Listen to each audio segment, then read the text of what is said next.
Hello students, today we'll study the fourth chapter from history book, the Mughal Empire.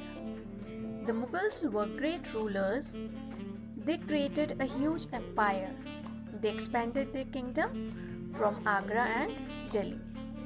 The Red Fort in Delhi was the residence of Mughals during their reign. At present, we all know that the Prime Minister on Independence Day addresses the nation at Red Fort. Now let's see who were the Mughals. Mughals were descendants of two great lineages of rulers, from mother's side and father's side. From mother's side, Genghis Khan, and from father's side, Timur. He was the ruler of Mongol tribes, ruled over China and Central Asia, and Timur, the ruler of Iran, Iraq and modern-day Turkey. Mughals did not like to be called descendants of Mongol tribe, as Genghis Khan's name was associated with the massacre of many people, and he was also linked with the Uzbeks, their Mongol competitors. Mughals were proud of Timurid as they had captured Delhi in 1398. Now let's see the family tree of Babur. Before Babur, Timur, Miran Shah, Sultan Muhammad, ruler Sultan Abu Zaid and Umayyad Sheikh Miraz had ruled. Now Babur started his ruling from 1526 till 1530.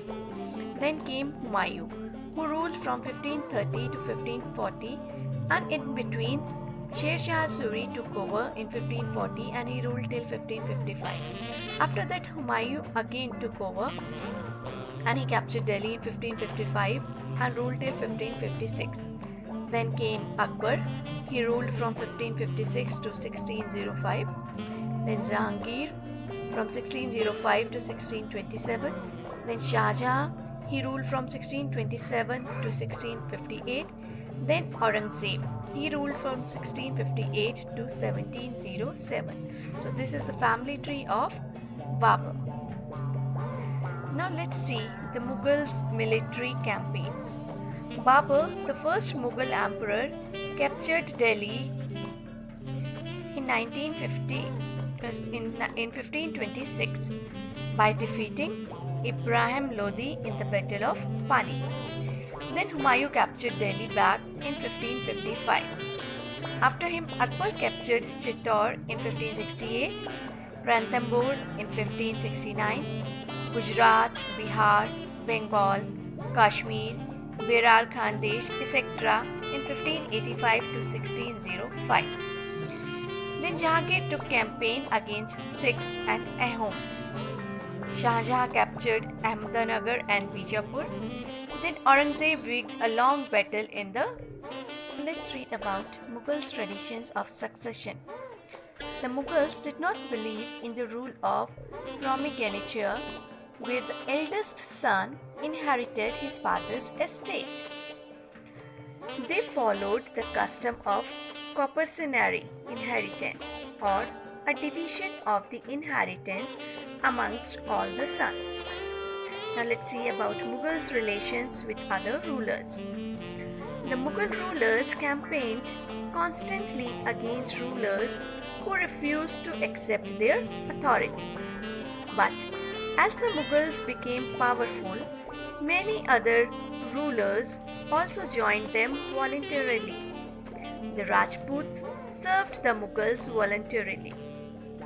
Mughals gave mansab and jagirs, which helped them to expand their territories. The main source of income available to Mughal rulers was tax on the produce of the peasantry. Now let's see about Akbar's policies. Akbar's work are found in Akbarnama written by Abul Fazil. Akbar divided his kingdom into provinces called subas, governed by a subedar. Akbar's nobles commanded large armies and had access to large amounts of revenue. While Akbar was at Fatehpur Sikri, he started discussion on religion with the ulmas, Brahmins, Jewish priests who were Roman Catholics, and Zoroastrians. The discussion took place in the Ibadat Khana. Akbar realized that religious scholars emphasized rituals and dogmas were often bargots. It led Akbar to the idea of Sul-e-Kul or universal peace. Shah Jahan and Jahangir also followed this principle. Now, the Mughal Empire in the 17th century and after. The administrative and military efficiency of the Mughal Empire led to great economic and commercial prosperity. The Mughal emperors and their mansabdars spent a great deal of their income on salaries and goods. The wealthier peasantry and artisanal groups, the merchants and bankers profited in this economic world. Primary producers, however, lived in poverty. By 18th century, several provinces started declaring independence, though they continued to regard Mughals as their masters. So students, with this the chapter ends. Hope you understood it. Thank you.